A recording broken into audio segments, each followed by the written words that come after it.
전한 거룩한 복음입니다.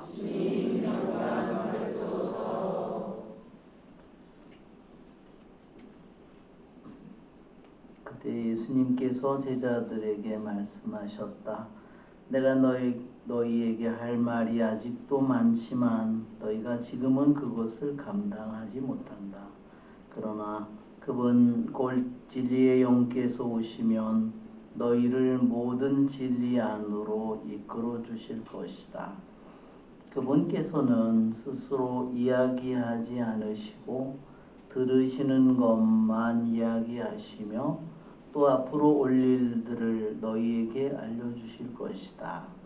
그분께서 나를 영광스럽게 하실 것이다. 나에게서 받아 너희에게 알려주실 것이기 때문이다. 아버지께서 가지고 계신 것은 모두 나의 것이다. 그렇기 때문에 성령께서 나에게서 받아 너희에게 알려주실 것이라고 내가 말하였다. 주님의 말씀입니다. 그리스도님 참여합니다.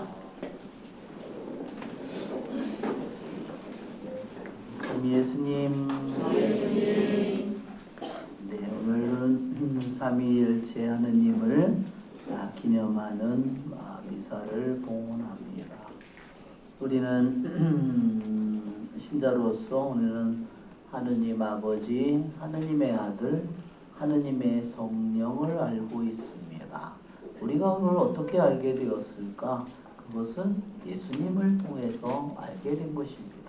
구약 성경만을 읽는다면 오직 하느님밖에 모르지만 우리를 찾아오신 구세주 예수님께서 하느님을 아버지라고 하셨고 당신을 아들이라고 하셨습니다. 또한 그래서 우리는 하느님 아버지와 하느님의 아들을 알게 됐고 또한 당신께서는 순환하시고 승천하시면서 아버지의 약속을 성령을 기다리라고 당신이 떠나가는 것이 더 유익하다고 하시면서 우리에게 하느님이신 성령을 또한 알려주셨습니다.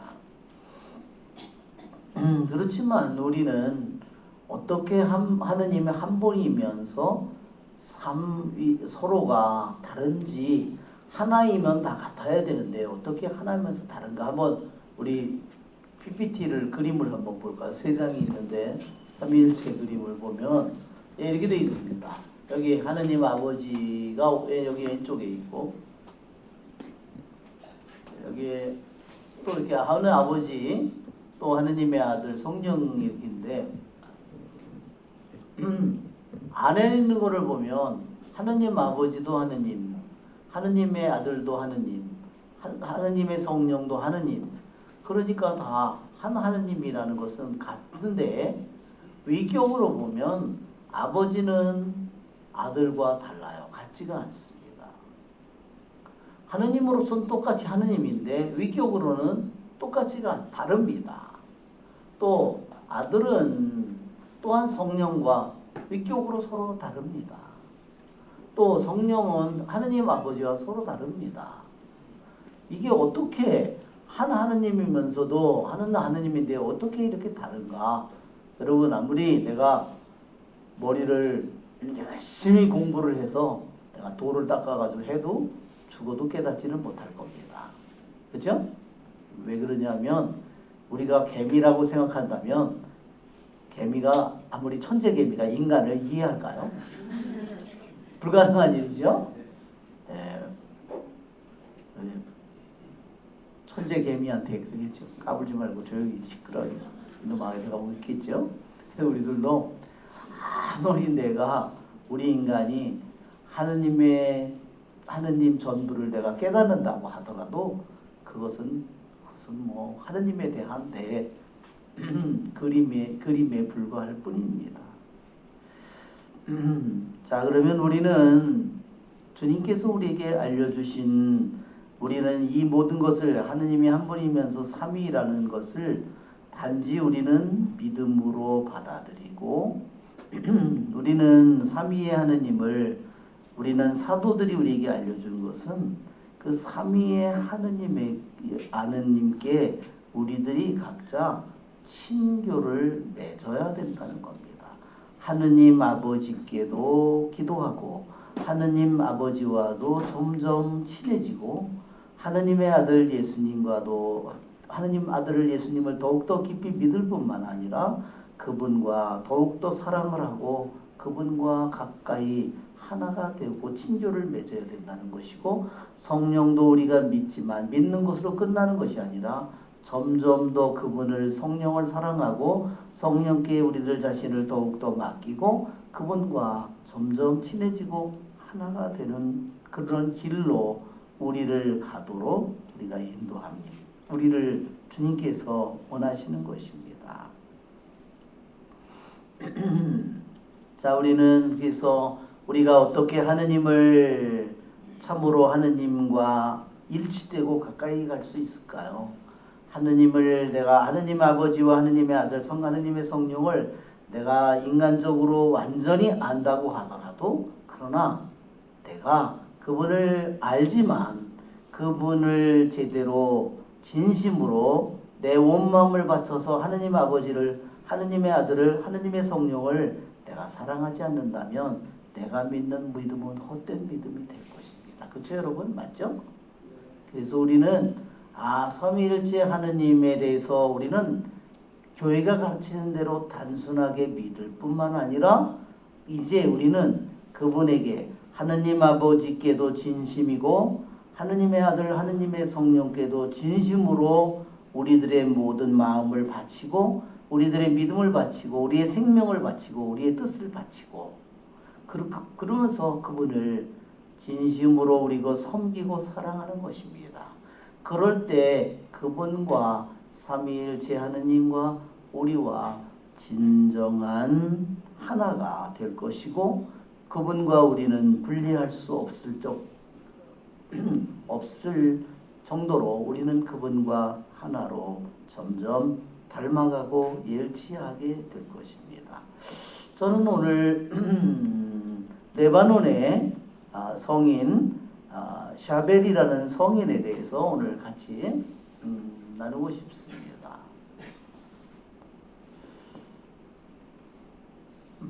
네, 한번 샤벨 우리 성인의 그 그림을 보면 이 성지순례 가면 이 사진 많이 봤죠? 성물 가게나 이런 데 가면 이 사진 많이 봤죠? 이 성인은 레바논의 성인이고 성인의 이름은 샤벨입니다.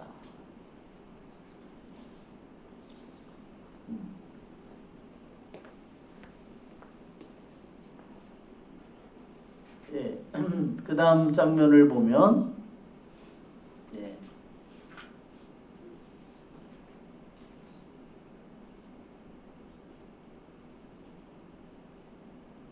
크게는 안 돼요. 네, 그래요. 뭐 우리 급한 일은 없으니까.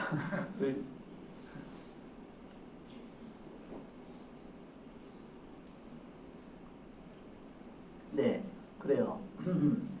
이 성인은 잘 눈을 안 마주쳤나 봐요. 그래서 여기서 그 그림에도 보면 사람을 바라보는 그런 모습을 별로 찾아보기가 힘듭니다. 이분은 그러니까 1828년에 이분이 살았던 수도원입니다.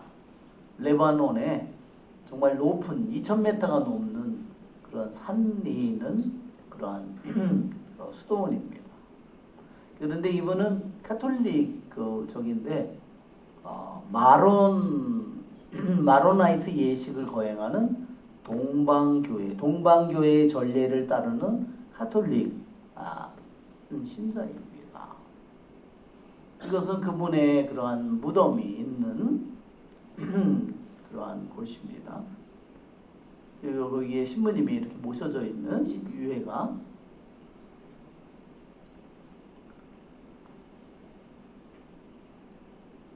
그 그림에 보면 이렇게 여기 뭔지 아시죠?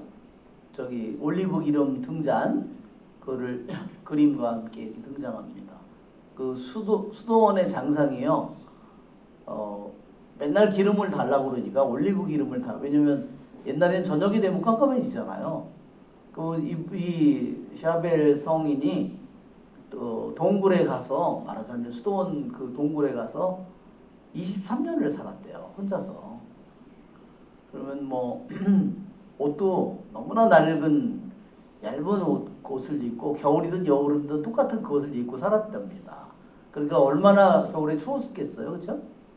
그랬는데 이분이 밤이 되면은 맨날 그러한 그 영적인 책들을 성경이나 이런 성물도나 이런 것을 읽으면서 살았는데 잠을 3시간밖에 안 주무셨대요. 그리고 식사도 한 끼 조금을 드셨는데 그래서 기름을 너무 많이 쓴다고 기름을 안 준 거예요. 나중에 그 장상이 나중에 자꾸 기름을 달라고 그러니까 물을 등잔에다 물을 채우라고 시켰대요. 저녁에 가보니까 이제 오늘부터는 이제 불을 못 켜고 살겠지? 그러고 가보니까 불이 타고 있더라는 겁니다. 물을 채웠는데 그것이 성인이 일으킨. 그래서 여기 보면 우리 성인의 힘으로는 물을 태울 수는 없겠죠. 몰라요. 과학이 발달하면 물을 H2O를 분해를 해서 수소와 여기 산소를 해서 해가지고 그러면 핵 반응을 일으킬지도 몰라요. 여기는 보면 그래서 그림에는 그래서 예수님이 그 물을 태워주셨다는 그러한 것을 물을 기름으로 바꿔줬는지 모르지만 그러한 그 그림으로 여기서 나타납니다. 하여튼 이 샤벨 그 레바논의 샤벨이라는 이 성인의 오늘 삶을 같이 나누고 싶은데 이 성인은 레바논의 아주 가난한 곳에 태어났습니다. 그 태어난 동네가요 해발이 1600m였답니다. 해발이 1600m면 설악산 꼭대기에서 사는 거예요. 동네가 그렇게 높은 지대죠. 그리고 5명 중에서 자녀 중에서 막내로 태어났답니다. 그런데 아버지는 일찍 돌아가셨습니다. 3살 때 아버지가 돌아가셨답니다. 그런데 이 동네의 전통은 뭐냐면 그의 어머니 브리짓다는 열렬히 기도하곤 했습니다. 그리고 단식을 했고 그리고 저녁이 되면 그 엄마의 둘레에 5 자녀들을 모으고 그리고 기도를 했다고 합니다. 그러면 아이들은 너무 어려서 기도문도 외우지 못하지만 엄마가 외우는 기도문을 듣고 그 다음에 아이들이 반복을 했다는 겁니다. 그리고 매일매일 또한 아기를 안고 엄마는 미사에 갔습니다.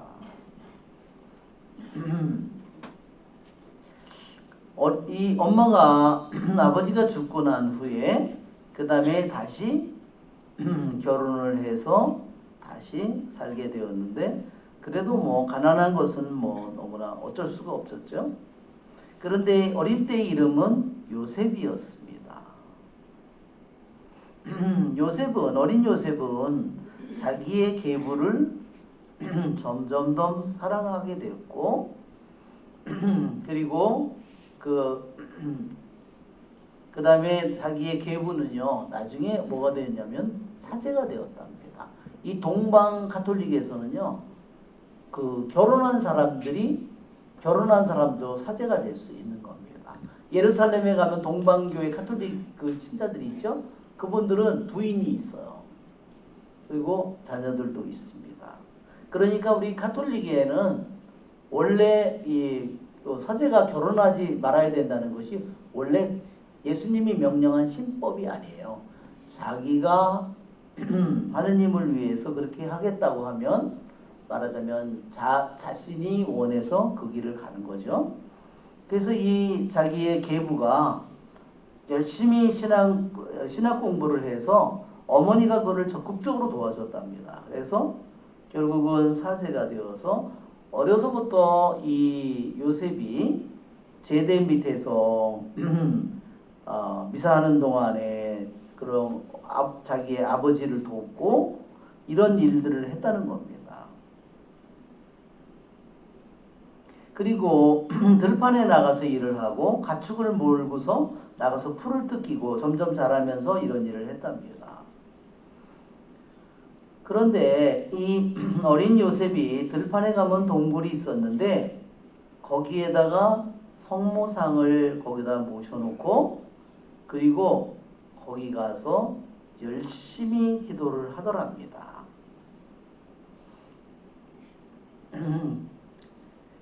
그런데 그리고 이러한 기간 동안에 이 어려서부터 그는 자기의 가족들의 열렬한 신앙을 삼촌이든 신부들이든 금욕 수행자든 그 모든 사람들의 그 가족의 신앙을 열심히 본받고 그 다음에 그들을 따라서 기도를 했는데 그리고 또한 그들은 어떻게 하느님을 위해서 살아야 되는지 가르쳤고 세상적인 유혹을 어떻게 물리치는지를 또한 잘 가르쳐 줬답니다. 그렇게 이 요셉이 점점 자랐는데 옆집에 아주 예쁜 아가씨가 있었답니다. 이름은 미리암이었답니다. 근데 이 미리암이 이 옆집에 사는 이 잘생기고 매력적인 이 젊은이의 사랑에 빠져가지고 너무나 이 요셉하고 결혼을 하고 싶어 했답니다. 그런데 요셉은 자기는 이미 하느님을 너무너무나 사랑하기 때문에 결혼하는 것은 꿈도 꾸지 않은 사람이었습니다. 그 여자가 어떻게 됐을까요? 여자가 너무 실망했겠죠. 그는 자기의 생각이 온통 자기를 부르는 사제직으로 부르는 예수님의 말씀으로 가득 찼음을 자기의 이웃들이 알게 되었답니다. 어느 날 23살이 되었을 때 요셉은요 몰래 뒷문으로 빠져나갔답니다. 왜냐하면 그가 수동원을 간다 그러면 자기의 계부, 자기의 삼촌, 자기의 엄마, 자기의 형들, 누나들이 절대로 가지 못하기 때문에 몰래 수도원으로 갔답니다. 먼 거리지만 그 길을 걸어서 그 길을 갔답니다. 이제 가족들은 자기 이 요셉이 어디로 갔는지를 찾아내 하는데 1년이 걸렸답니다. 가보니까 수도원에 수련자로 가 있는 것을 찾았답니다. 그래서 그 가족들이 찾아와서 내가 너의 도움이 절대로 필요하다. 가족들이 농사를 짓는데 너무너무 일손이 부족하다. 그리고 내 아버지도 늙고 어머니도 늙고 이제는 우리들이 일을 할 수 없다. 그랬지만 그는 조금도 자기가 한 결정에 흔들림이 없었고 확고했답니다. 그는 열심히 수련자로서 열심히 수행의 길을 걸어갔답니다. 그리고 그는 그 가족 그 안에서 이제 뭐 청소를 한다든지 시를 짓는다든지 뭐 빵을 만든다든지 청소 일을 한다든지 그 하는 일반 사람이 허들의 그 모든 일들을 열심히 수행하고 한편으로 열심히 또한 수련자로서의 갈 길을 그가 갔는데 그는 자기의 그 이름을 요셉이 또 너무나 훌륭한 이름이지만 그 가족의 이름이 하면 가족들이 생각나서 이름을 바꿔달라고 요청했답니다.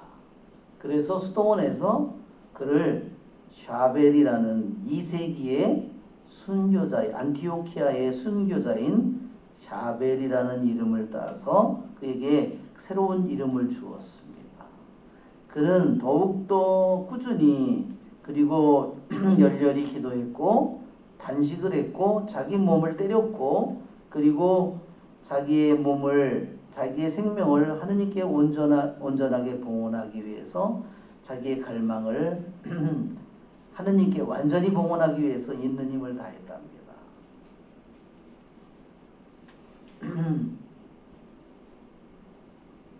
그렇게 그가 열심히 그러한 수도 생활을 하고 있을 때 또다시 엄마가 방문했답니다. 그렇지만 그 마로나이트 그 수도원은요, 일단 수도원에 거기 들어간다면은요, 여자를 만날 수가 없답니다. 그래서 창문 뒤에서 엄마를 만났는데, 창문을 벽을 두고 사이에 만났는데, 엄마가 이렇게 얘기했답니다. 아들아, 너 아직도 나에게서 도망쳐서 숨고 있니? 그러자 아들이 대답했답니다. 어머니, 이것이 하느님의 뜻이라면 우리는 영원히 만날 것이고 다시는 헤어지지 않을 것입니다. 그는 열심히 신학을 공부했고 그래서 마침내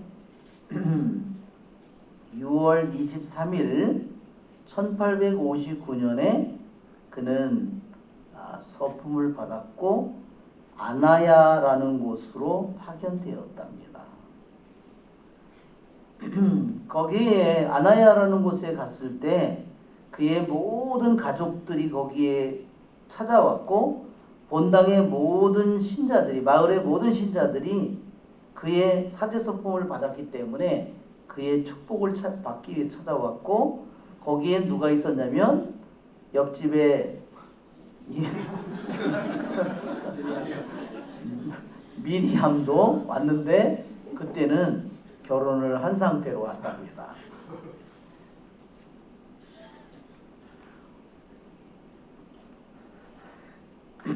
사제서품을 받고 그는 매일 미사를 드렸는데 더욱더 고행의 생활을 열심히 했는데 그는 자기 자신을 무엇에 묻었냐면 거룩한 책을 읽는데 자기 자신을 묻었다고 했습니다. 그리고 거룩한 성인의 그 성덕을 닦는데 거기에 몰두했답니다. 그리고 세상으로부터 자신을 더욱더 멀리 있고 그래서 완전한 고독 속으로 물러갔답니다. 그러니까 그는 누구 같은 수도원에 있는 누구 형제와도 대화를 나누는 것을 거부했답니다. 그래서 완전한 침묵 속에서 그는 지냈답니다.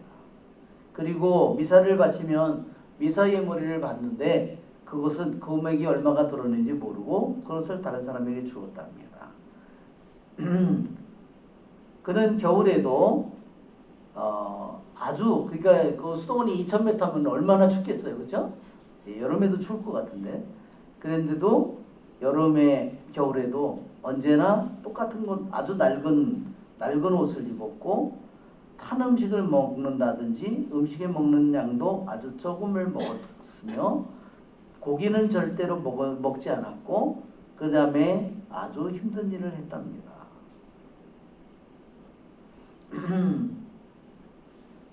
그는 고백성사를 줄 때 특별한 은사를 가지고 있었는데 사람의 마음을 다 읽는 특별한 은사를 가졌답니다. 그리고 그는 자기에게 고백을 오는 사람들에게 아주 엄한 심한 보석을 주었는데 동시에 그 사람이 자기의 생활을 개선하도록 도와주었답니다. 그리고 그 사람들이 자기에게 오는 사람이 아주 심한 보석을 받았지만 이제는 자기의 생활을 바꾸고 하느님께로 점점 가는 사람으로 그들이 변해 가더라는 겁니다. 그렇게 사람들을 자기에게 고백성사를 오는 사람을 심하게 그렇게 대했지만 사람들은 더욱더 이 샤벨 사제에게 몰려갔답니다.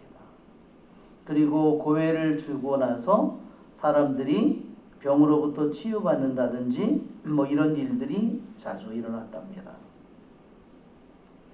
16년 동안 사제적 품무를 받고 수도원에서 미사를 드리면서 열심히 거룩한 독서에 거룩한 책을 읽고 성경을 읽고 이 모든 독행을 닦는 데 열심히 했지만 샤벨은 자기 장사에게 은수자로서 혼자 살아가는 동굴에 가서 혼자 살아가는 것을 허락해 달라고 요청했답니다.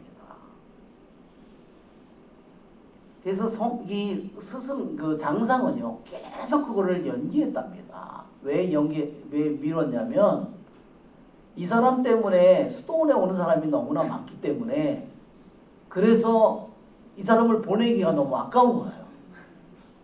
그죠? 그래서 이제 했는데 그렇지만 이 샤벨은 왜 은수자로서 혼자 동굴 속에 들어가서 살기를 원하냐면 여기 그 동굴에 있는 그 침묵과 고독 속에서 그는 뭐를 마주하고 싶었냐면 하느님께로 자기를 직접 지금 데려가지 못하게 만드는 자기의 죄, 자기가 미처 알지 못하는 자기의 죄, 그리고 모든 자기 안에 있는 모든 생각들, 그거를 대면하고 싶어서 거기를 은수자로 혼자 고립된 그 생활을 하기를 원했다는 거죠. 예, 여러분 우리들 자신 안에 내 안에 하느님께로부터 직접 하느님을 얼굴을 맞대고 보지 못하도록 만드는 숨겨진 수많은 죄와 생각들이 우리들 안에 가득 차 있다는 거죠. 그렇게 오랫동안 이 샤벨이 훌륭하게 살았음에도 그거를 다른 형제들과 사는 이 수도원의 생활 속에서 그거를 마주치기가, 왜냐면 공동 기도 시간을 하루에 7번을 해야 되기 때문에 수도자로서 공동 기도를 그를 7번이나 하루에 7번이나 성물기도를 해야 되기 때문에 그래서 그는 그 자기 주님께로 직접 자기가 가는 것을 막는 자기의 죄와 모든 생각들을 대면하기를 원했다는 겁니다.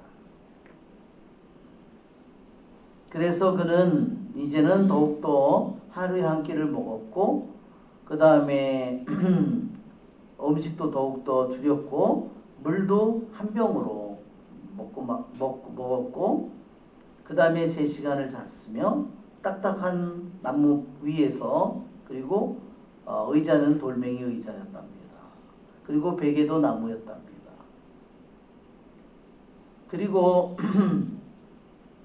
그는 항상 거기서 홀로 고독 속에서 살아가지만 그는 언제나 눈을 깔고 그리고 발끝으로 정말로 겸손되이 그는 걸어다녔답니다. 나중에 그 고해 성사를 보러 사람들이 왔을 때 사람들은 그 목사람의 모습을 보고 그냥 울음을 터뜨렸답니다. 그가 보여준 그 희생과 가난과 그 순명은 그들은 그것을 느낄 수 있었고 자기들과 그 은수자 샤벨 사이에 도저히 넘을 수 없는 침묵의 벽이 있다는 것을 깨달았답니다.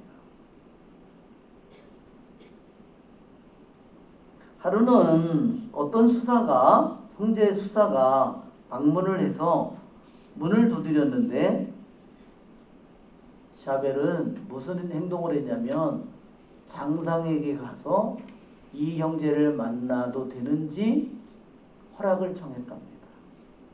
그래서 그 장상은 이 샤벨이 얼마나 겸손한 영혼인지를 더 깊이 깨달았다는 겁니다. 어떤 사람이 사제가 도움을 청하러 왔을 때 그는 환영하는 뜻으로 미소를 짓고 그렇지만 그 다음에 성인의 전기를 내밀었고 그것을 같이 읽자고 큰 소리로 같이 읽었고 그 다음에 조금 읽은 다음에 우리가 배울 교훈이 뭔가, 우리들이 실현해야 될 교훈이 뭔가를 같이 생각했답니다.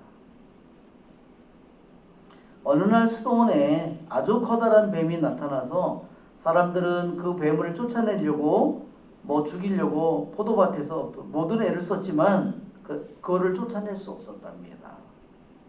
그래서 그들이 이 샤벨 신부를 불렀을 때 그는 뱀 앞에서 멈춰선 후에 조용히 말했답니다. 가라. 그러자 뱀은 돌아서서 그 다음에 마치 명령한 대로 하듯이 그대로 사라져 갔답니다. 그러면서 이 거룩한 수도자는 하느님은 이 땅에 있는 모든 피조물의 창조자입니다. 오직 그분만이 이 뱀에게 명령할 수 있습니다. 이렇게 얘기했답니다. 그리고 아주 그 레바논에 메뚜기 떼가 왔을 때 장상은 이 성인에게 물을 축복하라고 시켰답니다. 그리고 그를 축복한 물을 사람들이 가져가서 뿌렸을 때 그 거대한 하늘을 덮은 메뚜기가 어디로 갔는지 없었고, 그 다음에 페스트라든지 그 다음에는 쥐라든지 다른 그런 기생충이 다시 또 창궐을 하게 되는데 전혀 그런 일이 일어나지 않았답니다. 하루는 아주 미친 사람이 남자가 나타났는데 사람들이 있는 힘을 다해서 그를 수도원 문 앞에까지는 데려왔지만 그는 수도원 안으로 들어가려고 하지 않았답니다. 그러나 이 샤벨 성인이 나와서 그에게 경당으로 들어가자고 가서 무릎을 꿇자고 하니까 아무런 저항도 하지 않고 그는 경당으로 들어갔고, 이 성인이 그의 머리 위에 성경을 올려놓고 그것을 읽자 그는 완전히 치유되었답니다. 그는 언제 돌아가셨냐면 1989년 12월 24일에 성탄날 돌아가셨답니다. 그런데 이 샤벨 신부님은 보통 때처럼 맨날 감실 앞에 몇 시간 동안 무릎을 꿇고 있었답니다. 그런데 그렇게 그 추운 높은 수도원이고 그래서 온 몸이 완전히 얼음처럼 얼어 있었답니다.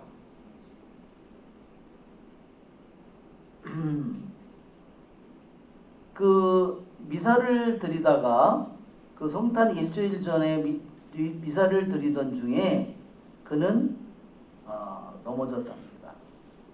그래서 2번이나 넘어졌는데, 그래서 다른 형제가 성체를 들어 올리는 것을 도와주었고, 다른 형제의 사제가 성작을 들고 있도록 도와주었답니다. 미사를 마친 후에 그들은 이 지친 샤벨 신부님을 그의 독방으로 데려다가 놨는데 거기서 일주일 동안을 있다가 마지막 종부성사를 받고 크리스마스 날 세상을 떠났답니다. 그 사람들은 이렇게 세상을 떠났을 때 이 샤벨 이 사제에게 관도 쓰지 못했답니다. 그냥 얇은 사용하던 담요에다가 둘둘 말아가지고 그냥 땅에다가 묻었답니다. 그들이 너무너무 놀란 것은 그렇게 시신을 천으로 감아서 거기다가 땅바닥에다 놓고 거기다가 촛불을 4개 켜고 그들이 밤새워서 그들이 밤샘 기도를 했답니다. 그때 그들이 깨달았답니다. 거기에서 몇 시간 동안 어떻게 도대체 인간이 무릎을 꿇고 기도를 할 수 있었을까? 23년 동안을 이 샤벨 신부님이 그런 일을 했다는 겁니다.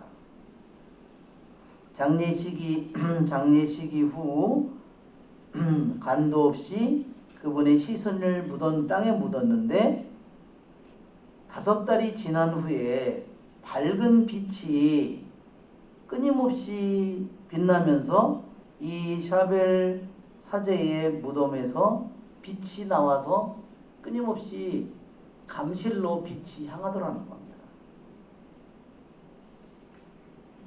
그래서 그것을 장상이 알게 되었고, 장상이 놀라서 다시 그 시신을 파내라고 했을 때 판에서 열어보니까 몸은 하나도 손상된 곳이 없었고 너무너무나 부드러웠고 마치 살아있는 것 같았답니다. 그 대신 거기에 시신을 쌌던 거기에 송진 같은 핏빛의 액체가 거기에 천에 배어 있음을 발견했답니다. 그렇지만 그분은 시신이 하나도 손상되지 않고 마치도 잠을 자고 있는 것 같았답니다. 그러면서 수도 없이 많은 기적이 이 안에서 일어나게 되었습니다. 저는 오늘 저도 이게 메주고리에서 제가 받은 책이에요. 이게 누가 저한테 줬는지 잘 모르겠습니다. 하여튼 거기에는 이 책의 사인이 여기 이렇게 써있어요. 사랑하는 카타리나에게 성 샤벨 신부님이 그대의 영적인 지도자가 되기를 빕니다. 이렇게 써 있어요. 그래서 오늘 이 책을 제가 오늘 읽었습니다. 여러분, 우리는 정말 우리들 모두가 다 하느님의 거룩함으로 우리들 자신이 불림을 받았다는 사실을 우리는 잊어서는 안 됩니다. 그렇죠, 여러분? 정말 우리는 이렇게 거룩한 부르심을 받는 행복한 사람들이 어디 있겠습니까? 우리처럼 우리보다 앞서 정말 이렇게 훌륭한 삶을 살아간 사람들의 삶을 통해서 우리는 격려를 받고 용기를 얻고 또한 힘을 얻고 또한 우리는 수많은 또한 은총을 우리가 느낍니다. 오늘 이 독서에 이렇게 말합니다. 바오로 사도가 믿음으로 의롭게 된 우리는 우리 주 예수 그리스도를 통하여 하느님과 더불어 평화를 누린다. 그렇죠? 믿음으로 우리는 예수님에 대한 믿음으로 우리는 의롭게 되고 구원을 받게 되고 믿음으로 예수 그리스도를 통하여 우리는 하느님의 평화를 누리게 되고 예수 그리스도에 대한 믿음을 통해서 우리는 은총 속으로 들어가게 되고 하느님의 영광에 참여하리라는 희망으로 가득 차게 된다고 했습니다. 또한 우리 바오로 사도가 우리가 받은 성령을 통하여 우리에게 하느님의 사랑이 우리 마음에 부어진다고 했습니다. 이 모든 일들이 이미 우리에게 다 일어난 일들입니다. 그렇죠, 여러분? 예. 그러나 우리들이 이러한 일에 우리를 깊이 이러한 일들을 신뢰하고 여기에 감사를 하고 이 속에서 내가 머물고 임을 떠나기를 원하지 않는다면 우리는 이 속에서 살 겁니다. 그러나 내 마음과 내 생각과 내 뜻이 끊임없이 세상 쪽으로 간다면 세상의 것들에 귀를 기울인다면 나는 그분이 나를 믿음으로 의롭게 하고 하느님과의 평화를 하느님의 영광의 또 은총 속에 또한 하느님의 사랑 속에 준 이 모든 은총 속에서 우리는 딴 길을 걸어가게 되는 겁니다. 그러기에 여러분 우리들 자신이 얼마나 중요한 길을 내가 쥐고 있는가. 그렇죠, 여러분? 하느님은 우리에게 할 수 있는 모든 일들을 예수 그리스도를 통하여 성령을 통하여 하느님 아버지를 통하여 우리에게 은총과 의로움과 구원과 평화와 은총과 하느님의 사랑과 이 모든 것들을 우리에게 다 베풀어 주셨습니다. 우리는 이것을 끊임없이 감사하면서 끊임없이 참여하면서 우리들이 살아갈 때 우리는 점점 더 그 은총과 평화와 사랑은 우리 안에서 점점 더 자라고 점점 더 풍요해지고 점점 더 우리들 안에서 빛나게 될 것입니다. 우리의 좋으신 주님을 찬미합시다. 아멘.